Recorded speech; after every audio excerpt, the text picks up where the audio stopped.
Hey, ito po yung topic natin, session 8, no? Understanding child abuse and its lifelong impact. Ako po isang child rights advocate. Okay, so pag isasalita ko, medyo mas binibigyan ko ng impact yung katulad. Uy. Let's move! Let's move!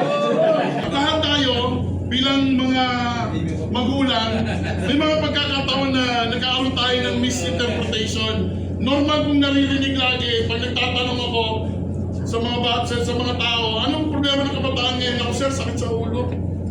Ibang-ibang bata noon, kaysa bata nung araw. Yung bata ngayon, sir, ang titigas ng ulo. Kami ngayon, noon, tingin lang ng nanay namin, galit na kami, ay takot na kami. Ano pa pong problema natin? Tsaka sir, bastos sa mga bata ngayon. Parang hindi nila alam kung paano gumalang, wala nang puwag-gopo. Kaya sir, iba yung kabataan ngayon, tapos tinanong ako ng isang participants. Ikaw sir, Sir Rebs, ano tingin mo sa kabataan? Sabi ko sa kanila, walang nagbago sa kabataan noon at ngayon. Wala. Alam mo kung ano nagbago? Environment. Nung panahon nyo nung bata kayo, wala namang internet eh. Wala namang Facebook. Wala namang social media. Di ba? Gadget.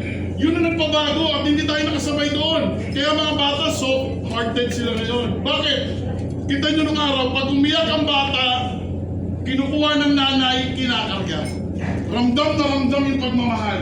Ngayon, pag umiyak ang bata, ang ginagawa ni nanay? Bigyan ng cellphone. Tapos magtataka ka, ganun yung anak mo? Environment ang nagbago, hindi tayo sumabay bilang mga magulang. Hindi nila kasalanan yun. It's our fault. Kaya kita nyo, may mga bata na mas gusto nila maglabas ng damdamin sa social media. Nagugulat ka nilang pinost ang anak mo yun. Tapos magugulat ka, naka-block ka na doon sa anak mo. Bakit? Kasi nag-comment ka doon sa post niya. Siyempre napahiya yung bata. Diba? So ibig sabihin, itong pag-uusapan natin, malalim na usapin pag pinag-uusapan natin ng mga bata. Okay? So ayan ang topic natin ngayon.